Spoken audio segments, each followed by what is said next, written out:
The warehouse was cold, the kind of cold that seeped into your bones and refused to leave. Ethan Carter, RMC, shivered as he stepped inside, his breath visible in the dim light of the dying fire. He had been out scavenging for hours, braving the streets filled with the groans of the undead. His backpack was heavy with canned food, bottled water, and a few medical supplies. It wasn't much, but it was enough to keep them alive for another week. Claire and Marcus were huddled near the fire, their faces illuminated by the flickering flames. Claire looked up as Ethan entered, her eyes wide with relief. "You're back," she said, her voice soft but filled with emotion. "We were starting to worry." Ethan dropped the backpack onto the ground and knelt beside the fire, rubbing his hands together to warm them. "It's getting worse out there," he said. "The streets are crawling with them. We need to move soon." Marcus nodded, his expression grim. "We've been talking about that. We think we should head north, try to find one of the safe zones." Ethan frowned. "North? That's a death sentence. The roads are blocked, and the safe zones are overrun. We're better off staying here, fortifying this place." Claire exchanged a glance with Marcus, and Ethan felt a pang of unease. There was something in their eyes, something he couldn't quite place.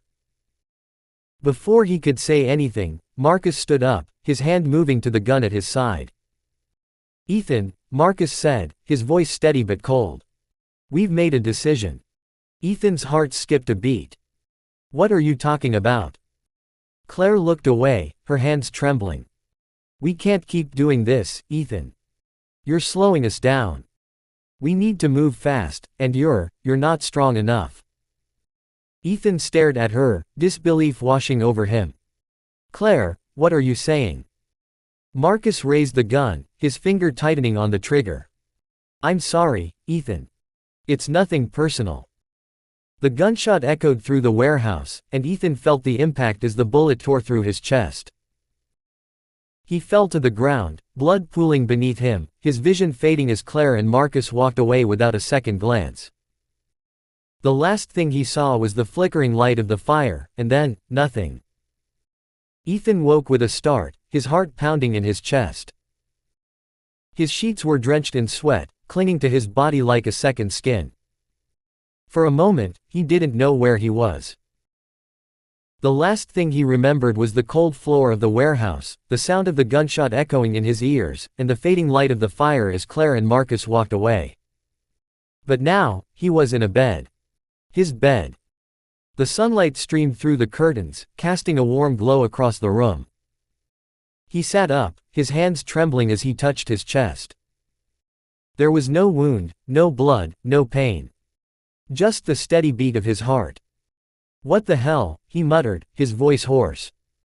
He swung his legs over the side of the bed and stood, his knees wobbling.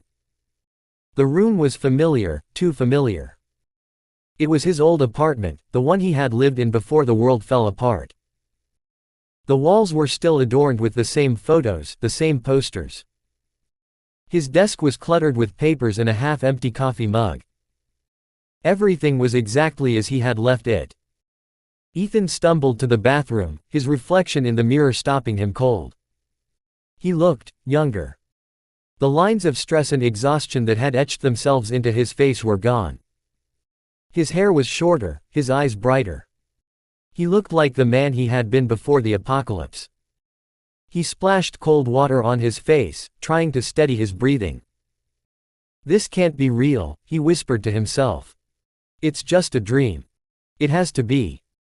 But as the days passed, the memories of the horrors he had lived through remained vivid and unshakable.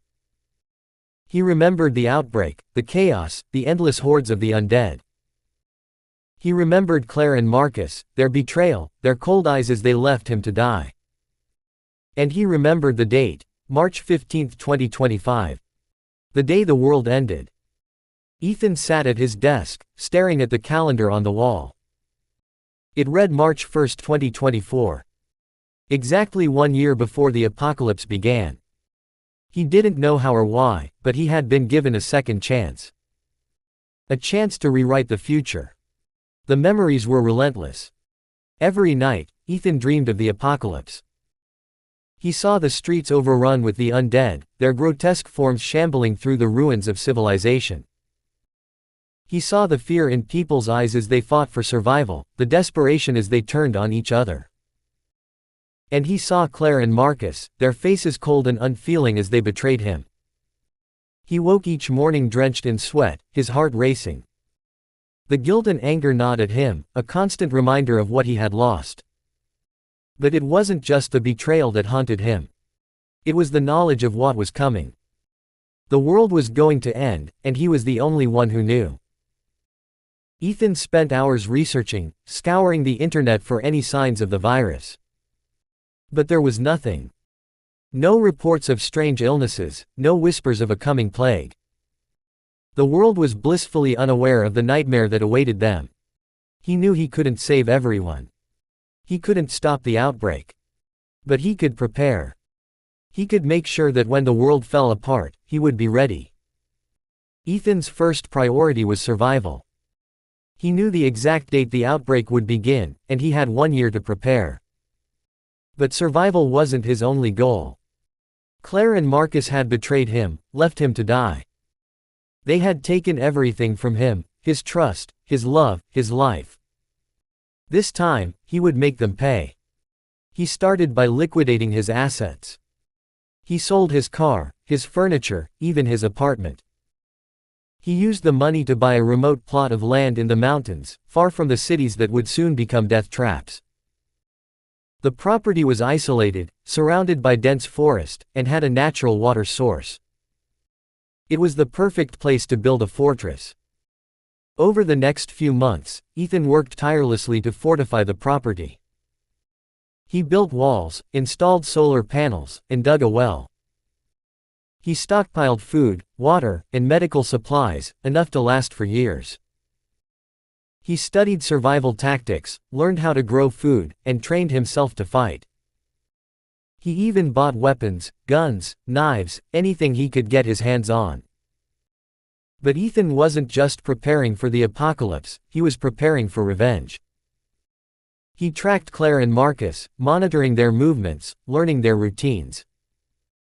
He knew where they would be when the outbreak began, and he made sure he would be there too.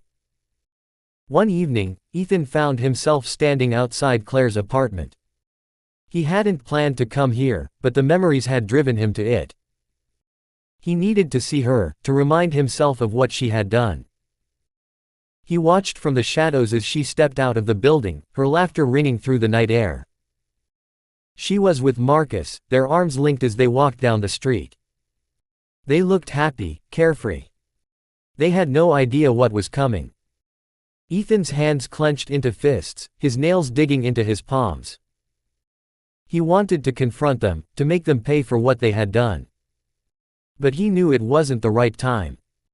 The apocalypse was coming, and he would have his revenge. He turned and walked away, his heart heavy with anger and sorrow. The past was behind him, but the future was his to shape. Some time later, Ethan sat at the small wooden table in his new mountain cabin, a map of the surrounding area spread out before him. The cabin was sparse, barely more than a shelter, but it was his.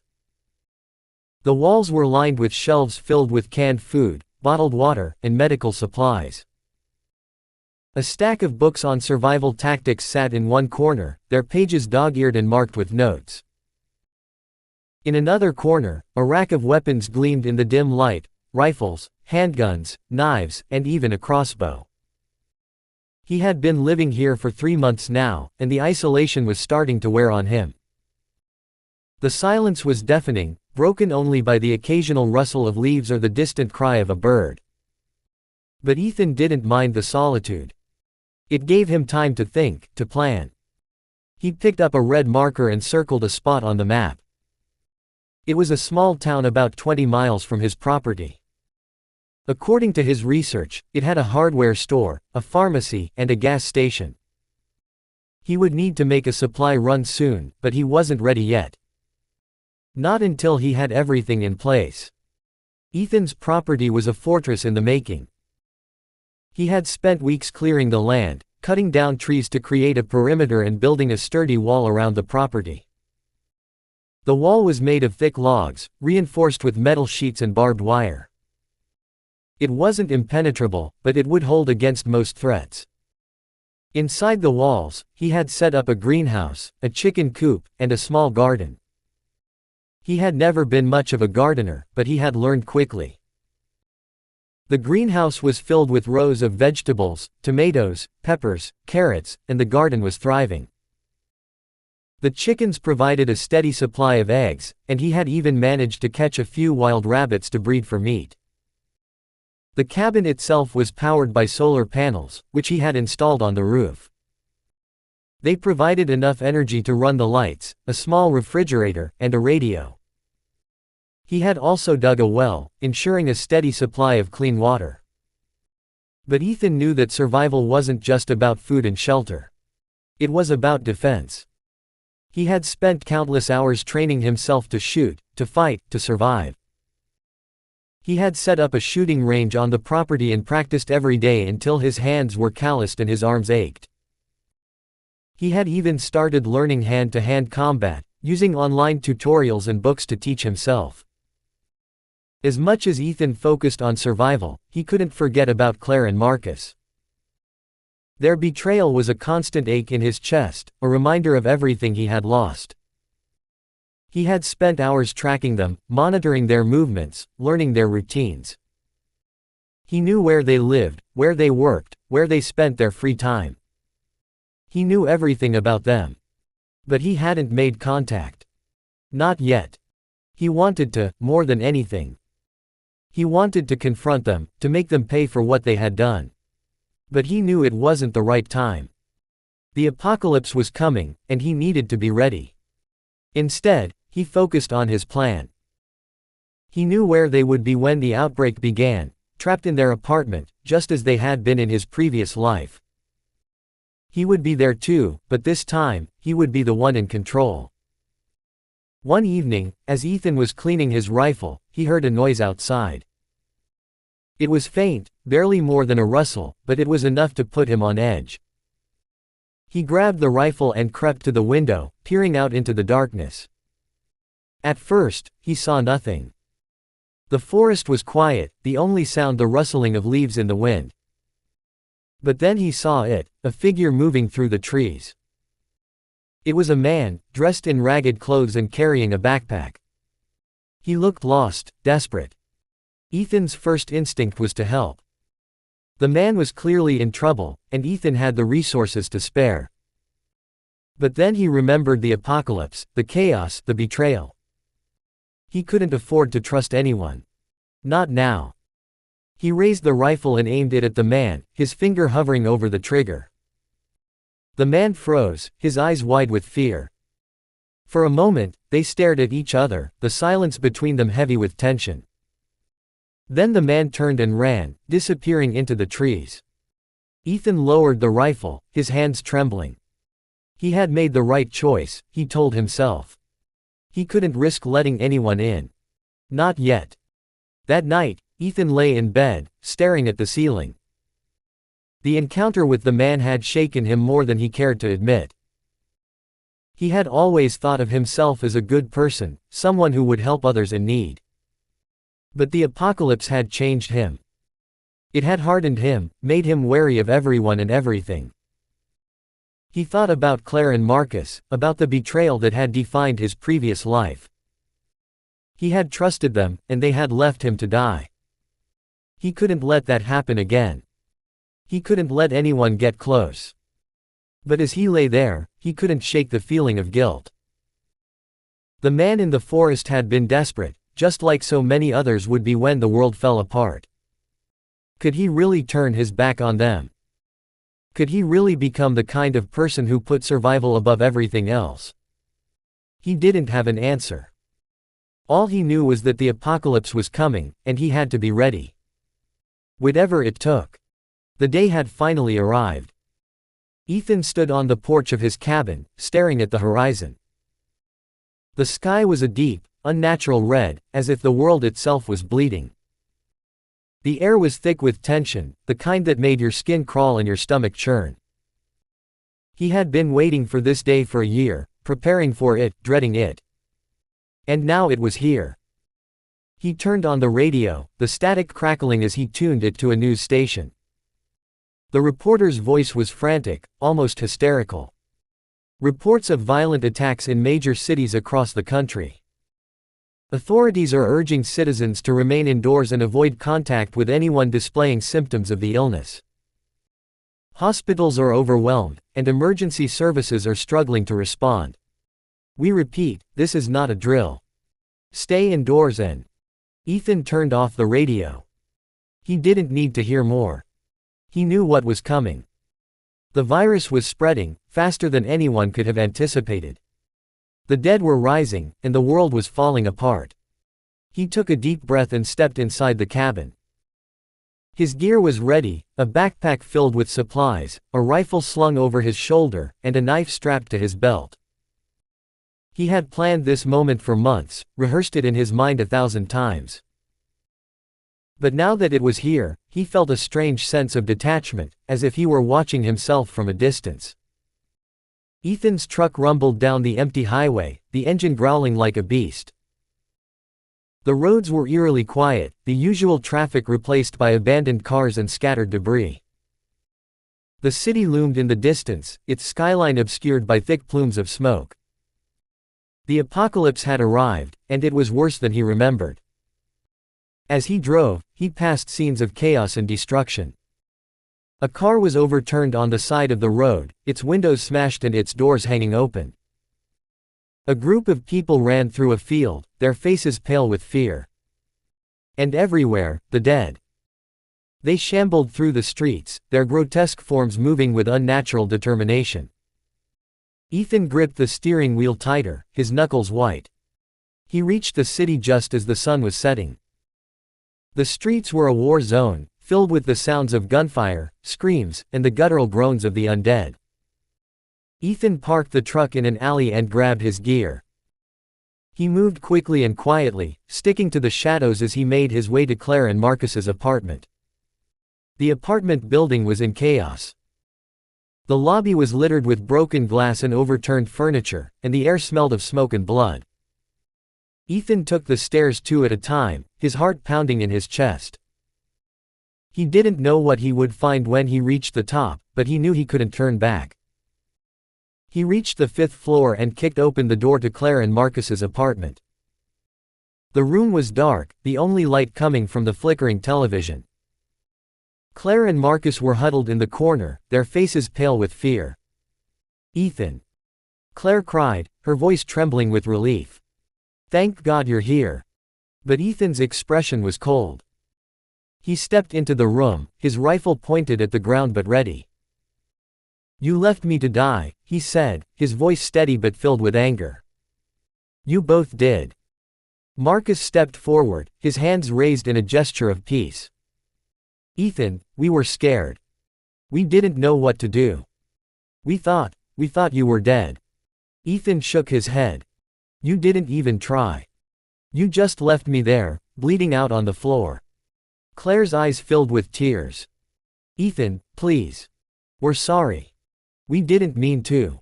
"Save it," Ethan snapped. "I don't want your apologies.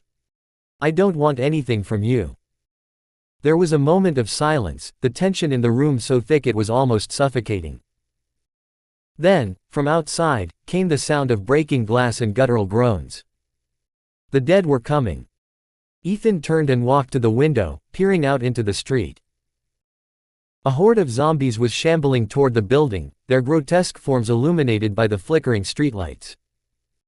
They were drawn by the noise, by the scent of living flesh. "We need to go," Ethan said, his voice calm but urgent. "Now." Claire and Marcus hesitated, their eyes darting between Ethan and the door. "Where are we going?" Marcus asked. "Somewhere safe," Ethan replied. "But you're not coming with me." Claire's eyes widened. "What?" "Ethan, you can't just leave us here." Ethan turned to face them, his expression cold and unyielding. "You made your choice. Now live with it." He stepped toward the door, but Marcus blocked his path. "You can't do this, Ethan. We're your friends. Ethan's jaw tightened. You stopped being my friends the moment you pulled that trigger. He pushed past Marcus and opened the door, stepping out into the hallway. The sound of the horde was growing louder, their guttural groans echoing through the building. Ethan didn't look back as he walked away, leaving Claire and Marcus to face the dead. Ethan made it back to his truck just as the horde reached the apartment building. He climbed inside and started the engine, his hands trembling on the wheel. He didn't look back as he drove away, the sounds of screams and gunfire fading into the distance. He had done it. He had confronted Claire and Marcus, had made them face the consequences of their betrayal. But as he drove, he felt no sense of satisfaction, no relief. Only emptiness. The apocalypse had begun, and the world was falling apart. Ethan had survived, but at what cost? He had become the kind of person who could leave others to die, who could turn his back on those he once loved. And as he drove into the night, he couldn't help but wonder if he had lost more than just his humanity. Some time later we find Ethan head back in the mountains. The mountain road was treacherous, especially in the dark. Ethan's truck rumbled along the narrow path, its headlights cutting through the thick fog that clung to the trees. The apocalypse had turned the world into a nightmare, but here, in the mountains, there was a strange sense of peace. The air was crisp and clean, and the only sounds were the rustling of leaves and the occasional cry of a distant animal. Ethan had built his base here for a reason. It was isolated, far from the cities and towns that were now overrun with the dead. The property was surrounded by dense forest, with only one road leading in and out. The walls he had built were sturdy and tall, reinforced with metal sheets and barbed wire. Inside, the base was a self-sufficient fortress, with a greenhouse, a well, and enough supplies to last for years. But as Ethan pulled up to the gates, he felt a pang of unease. The base was no longer just his. Over the past few weeks, he had taken in a handful of survivors, people who had stumbled upon his property, desperate and afraid. He hadn't planned on it, but he couldn't turn them away. Not when the world was falling apart. The gates creaked open, and Ethan drove inside. The base was alive with activity. A group of survivors was gathered around the fire pit, their faces illuminated by the flickering flames. They looked up as Ethan approached, their expressions a mix of relief and apprehension. "Ethan," Sarah said, stepping forward. She was one of the first survivors he had taken in, a nurse with a calm demeanor and a sharp mind. "We were starting to worry. Are you okay?" Ethan nodded, though he didn't feel okay. The encounter with Claire and Marcus still weighed heavily on his mind, and the emptiness in his chest hadn't gone away. "I'm fine," he said. "Any problems here?" Sarah shook her head. "No, everything's been quiet. But we've been talking, we need to figure out a plan. We can't just sit here forever." Ethan frowned. He knew she was right, but the thought of leaving the base, of venturing back into the chaos of the outside world, filled him with dread. "We'll talk about it tomorrow," he said. "For now, let's focus on keeping this place secure." That night, Ethan lay in bed, staring at the ceiling. The base was quiet, the only sound the soft crackling of the fire outside. But his mind was anything but quiet. The survivors were looking to him for guidance, for leadership. But he didn't know if he was up to the task. He had always been a loner, someone who preferred to keep to himself. But now, he was responsible for the lives of others. He had to make decisions that could mean the difference between life and death. And he wasn't sure he could handle the weight of that responsibility. The next morning, Ethan called a meeting. The survivors gathered in the main cabin, their faces tense with anticipation. Ethan stood at the front of the room, his arms crossed over his chest. "We need to talk about the future," he said. "This base is secure, but it's not enough. We need to think about long-term survival. That means finding more supplies, more weapons, and more people." There was a murmur of agreement, but Sarah spoke up. "What about the dead? They're getting closer." We can't just sit here and wait for them to find us. Ethan nodded. I know. That's why we need to start scouting the surrounding area. We need to know what's out there, what we're up against. A few days later, Ethan led a small group of survivors on their first expedition. They traveled in 2 trucks, armed to the teeth and ready for anything. The road was eerily quiet, the only sound the rumble of the engines and the occasional cry of a bird. They reached the town just as the sun was rising. It was a small, quiet place, the kind of town that had been forgotten by the rest of the world. But now, it was a ghost town, its streets empty and its buildings crumbling. Ethan parked the truck and stepped out, his rifle at the ready.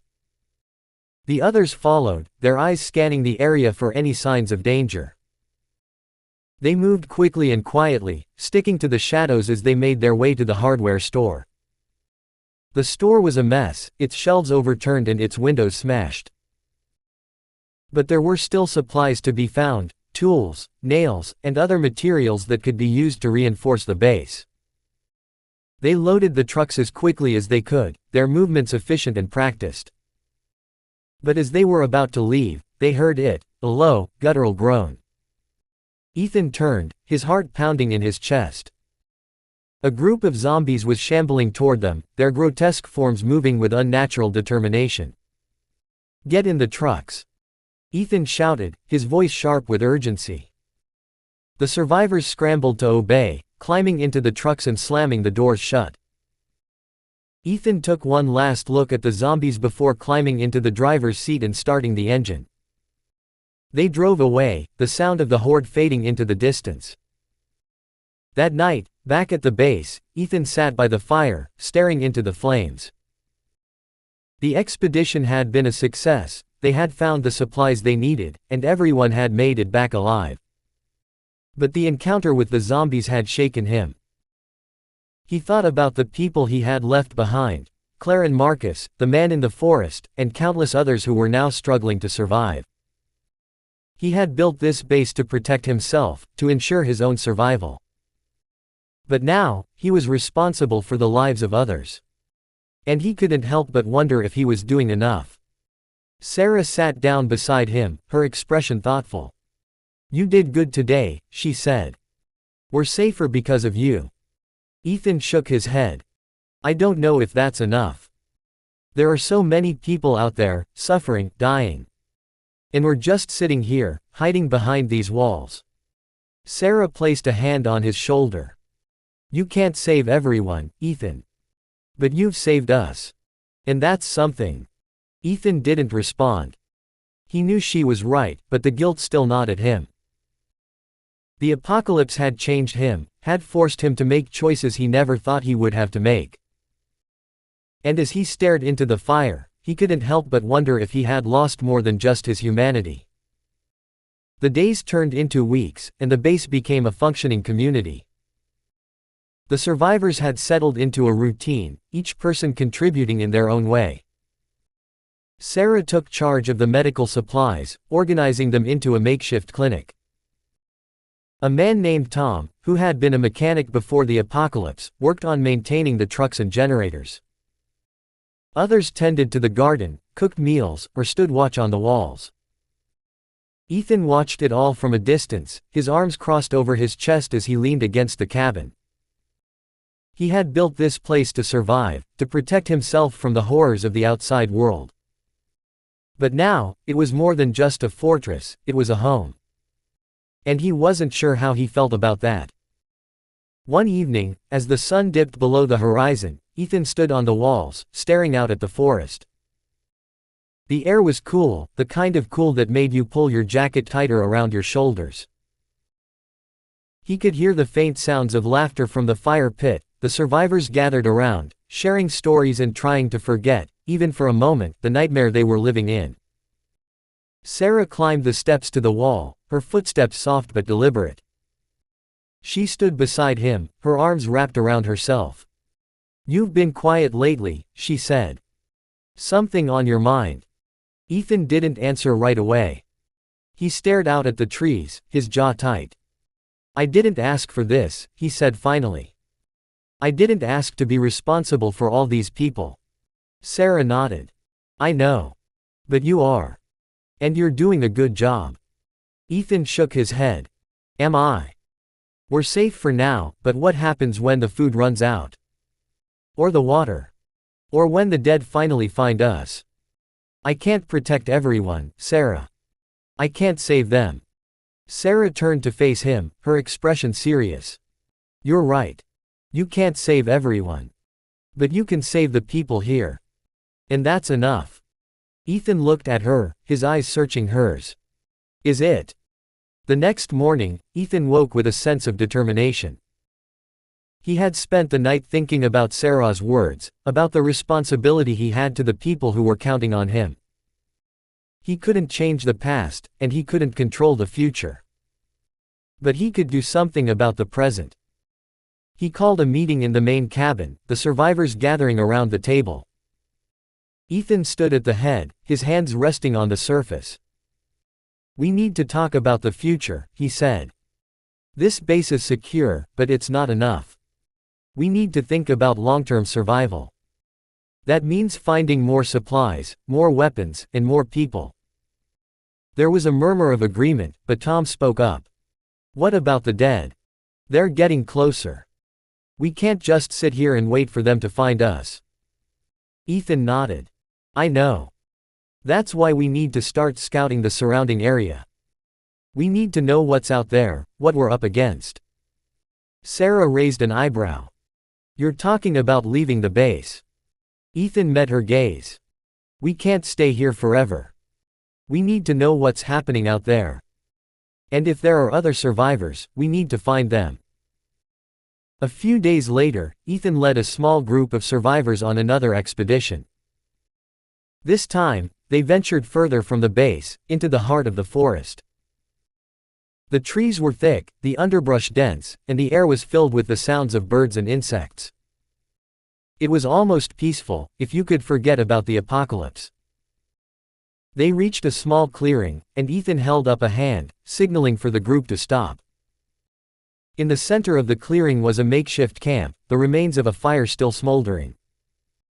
There were signs of life, a backpack, a water bottle, a blanket. Ethan's heart raced. He hadn't expected to find anyone out here. He motioned for the others to stay back as he approached the camp, his rifle at the ready. Hello.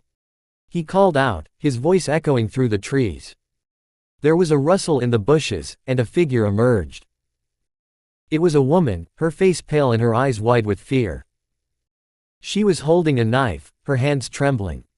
Stay back! She shouted, her voice cracking. Ethan lowered his rifle, holding up his hands in a gesture of peace. We're not here to hurt you, he said. We're survivors, like you. The woman hesitated, her eyes darting between Ethan and the others. Who are you? She asked. My name's Ethan, he said. We have a base nearby. It's safe. You can come with us, if you want. The woman stared at him for a long moment, her expression unreadable. Then, slowly, she lowered the knife. Okay, she said. I'll come. Back at the base, the woman, her name was Lena, was given food and water, and Sarah tended to her wounds. She had been on her own for weeks, surviving by scavenging and hiding from the dead. She was thin and exhausted, but there was a fire in her eyes, a determination to survive. Ethan watched as the survivors gathered around Lena, offering her comfort and support. He felt a strange sense of pride, knowing that he had built this place, that he had given these people a chance to live. Sarah approached him, her expression thoughtful. You did a good thing today, she said. Ethan nodded. I know. But it's not enough.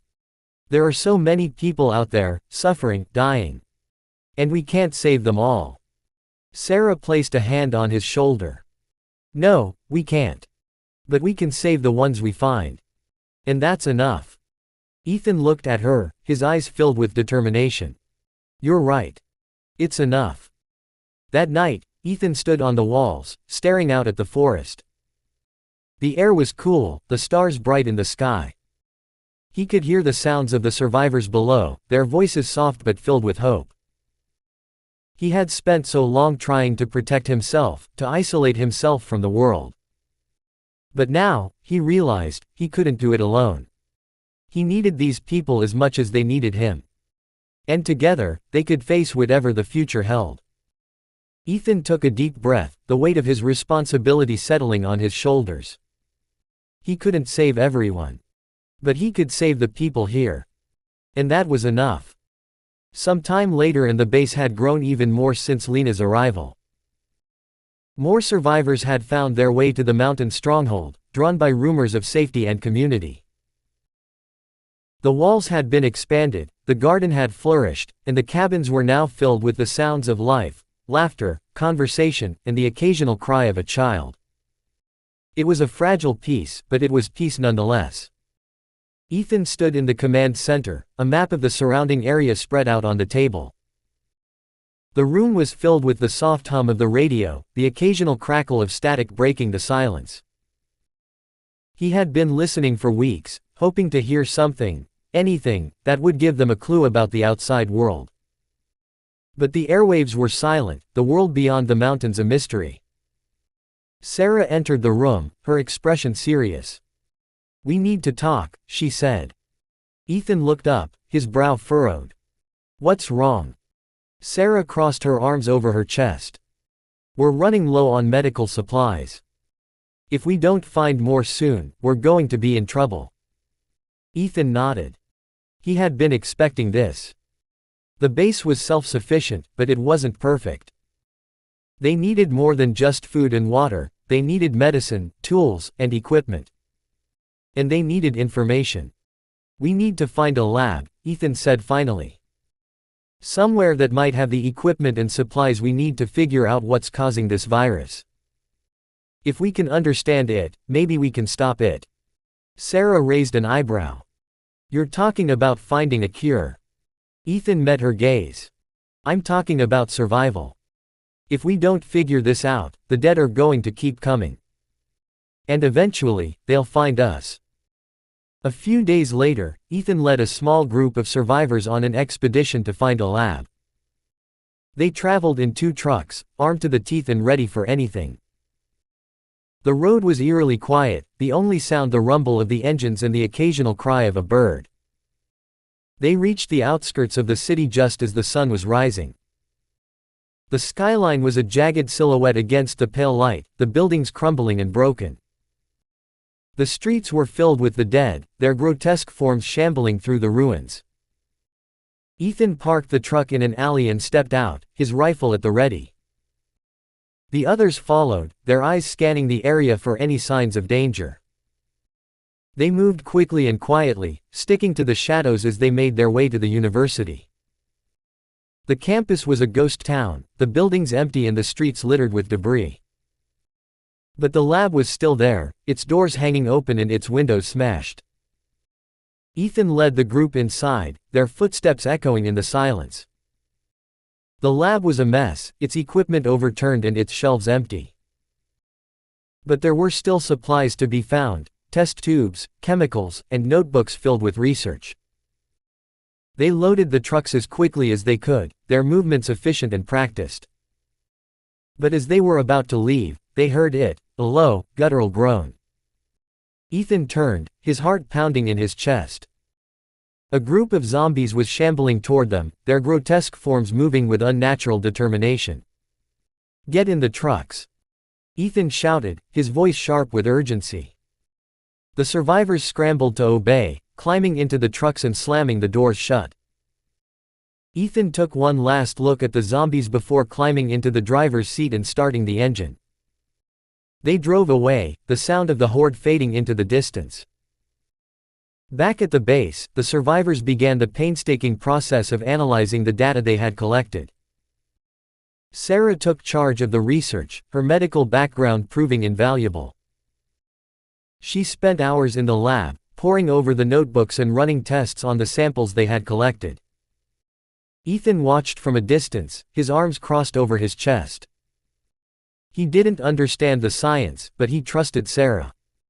If anyone could figure this out, it was her. After weeks of work, Sarah finally called a meeting. The survivors gathered in the main cabin, their faces tense with anticipation. Sarah stood at the front of the room, her expression serious. "We've made progress," she said. "The virus is a mutated strain of a known pathogen. It's highly contagious and attacks the nervous system, causing the host to lose higher brain function and become what we've been calling the dead." There was a murmur of unease, but Sarah continued. "The good news is, we think we can develop a vaccine. It won't cure those who are already infected, but it could prevent further spread." Ethan stepped forward. "How long will it take?" Sarah hesitated. "Months, maybe longer. We need more supplies, more equipment. And we need to test it." Ethan nodded. "Then we'll get what you need." That night, Ethan stood on the walls, staring out at the forest. The air was cool, the stars bright in the sky. He could hear the sounds of the survivors below, their voices soft but filled with hope. He thought about the vaccine, about the possibility of ending the nightmare they were living in. But he also thought about the cost. They would have to venture back into the city, into the heart of the danger. And there was no guarantee they would succeed. Sarah approached him, her expression thoughtful. "You're thinking about the risks," she said. Ethan nodded. "I can't ask people to risk their lives for something that might not work." Sarah placed a hand on his shoulder. "You're not asking. They're choosing. And they're choosing because they believe in you." Ethan looked at her, his eyes filled with determination. "Then we'll do it. We'll find a way." The next morning, Ethan called a meeting. The survivors gathered in the main cabin, their faces tense with anticipation. Ethan stood at the front of the room, his hands resting on the table. "We're going back to the city," he said. "We need more supplies, more equipment. And we need to find a way to test the vaccine." There was a murmur of agreement, but Tom spoke up. "What about the dead? They're getting closer. We can't just sit here and wait for them to find us." Ethan nodded. "I know. That's why we need to move quickly. We'll leave at first light." The survivors nodded, their expressions filled with determination. They knew the risks, but they also knew the stakes. And they were willing to fight for a chance at a future. Ethan looked around the room, his heart filled with pride. He had built this community, had given these people a chance to live. And together, they would face whatever the future held. The lab at the base was alive with activity. Sarah and her team worked tirelessly, their faces illuminated by the glow of microscopes and computer screens. The air was filled with the hum of machinery and the faint scent of chemicals. After months of research, they were finally ready to test the vaccine. Ethan stood in the doorway, watching silently. He had spent the last few weeks leading expeditions to gather the final supplies they needed, risking his life to ensure the team had everything they required. Now, as he watched Sarah carefully inject the vaccine into a small vial, he felt a strange mix of hope and fear. "This is it," Sarah said, her voice steady but filled with emotion. "If this works, we could change everything." Ethan stepped into the room, his boots echoing on the tiled floor. "What's the plan?" Sarah turned to face him, her expression serious. "We'll test it on one of the infected samples we've collected.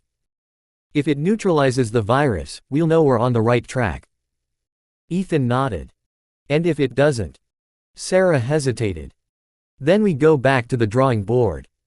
But I don't think we'll need to. I have a good feeling about this." The survivors gathered in the lab, their faces tense with anticipation. Sarah placed the vial containing the infected sample into a secure container, then carefully added a few drops of the vaccine. The room fell silent as they watched, the tension so thick it was almost suffocating. Minutes passed, the only sound the soft ticking of the clock on the wall. Then, slowly, the infected sample began to change. The dark, swirling mass of the virus dissolved, replaced by a clear, harmless liquid. Sarah let out a breath she didn't realize she'd been holding. It worked, she whispered, her voice trembling with disbelief. It actually worked. The room erupted into cheers, the survivors hugging each other and laughing with relief. Ethan stood back, a small smile playing on his lips. For the first time in what felt like forever, he allowed himself to feel hope. The next step was to test the vaccine on a living subject. It was a risky move, but they had no other choice. Sarah volunteered to be the first, but Ethan stopped her. "No," he said firmly.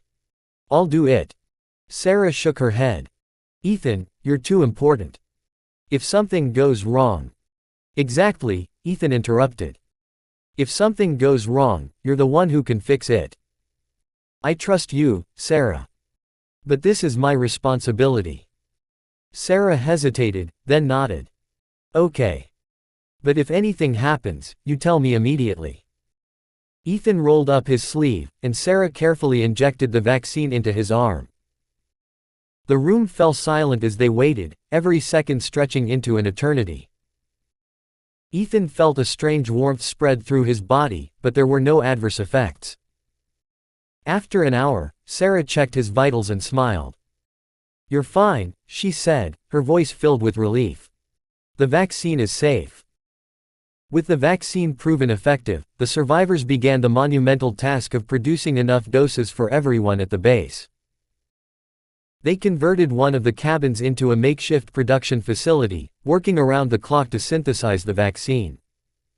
It was grueling work, but no one complained. They were fighting for their future. Ethan took charge of distributing the vaccine, ensuring that every survivor received their dose. He watched as the people he had come to care for lined up, their faces filled with hope and gratitude. For the first time in years, he felt a sense of purpose, a sense that he was making a difference. As the days turned into weeks, the survivors began to venture further from the base. They scouted the surrounding area, searching for other communities and survivors. They found small groups of people, scattered and afraid, and brought them back to the base. The community grew, and with it, their hope for the future. Ethan led a team to the city, where they cleared out the remaining hordes of the dead and began to rebuild. It was slow, painstaking work, but they were determined. They set up safe zones, distributed the vaccine, and worked to restore power and water to the city. One day, as Ethan stood on the roof of a building, looking out at the city skyline, Sarah joined him. "It's amazing, isn't it?" she said. "What we've accomplished." Ethan nodded. "We've come a long way. But there's still a lot of work to do." Sarah smiled. "We'll get there. Together." Months passed, and the world began to heal. The vaccine was distributed far and wide, and the dead were slowly eradicated. The survivors at the base worked together to rebuild their lives, creating a new society based on cooperation and hope. Ethan stood at the edge of the forest, the first rays of dawn breaking over the horizon. The world was still broken, but it was healing. The cure had given humanity a fighting chance, and Ethan's base had become a beacon of hope in the darkness. He turned and walked back to the base, where the survivors were already beginning their day. They greeted him with smiles and nods, their faces filled with gratitude and respect. Ethan had led them through the worst of times, and now they looked to him to guide them into the future. As he entered the command center, Ethan paused to look at a photograph on the wall. It was a picture of Claire and Marcus, taken before the apocalypse. For a moment, he felt a pang of sadness, a reminder of the life he had lost. But then he took a deep breath and turned away. The past was behind him, and the future was waiting. Ethan Carter had survived the end of the world. Now, it was time to build a new one. Years later, Ethan stood on the walls of the base, now a thriving community. The forest stretched out before him, alive with the sounds of birds and animals. The city in the distance was no longer a ruin but a bustling hub of activity, filled with people working together to rebuild their lives. Sarah joined him, her hair streaked with gray but her eyes as sharp as ever. "You've done it, Ethan," she said. "You've given us a future." Ethan smiled, a genuine smile that reached his eyes. We did it together. All of us. Sarah placed a hand on his shoulder. You've come a long way from the man who just wanted to survive. You've become a leader, a hero. Ethan shook his head. I'm no hero. I just did what I had to do. Sarah smiled. Maybe that's what makes you a hero. Ethan looked out at the world they had rebuilt, his heart filled with pride and hope. The apocalypse had taken everything from him, but it had also given him a new purpose. He had found a family, a community, and a future worth fighting for. And as the sun rose over the horizon, Ethan knew that the worst was behind them. The world was healing, and so was he.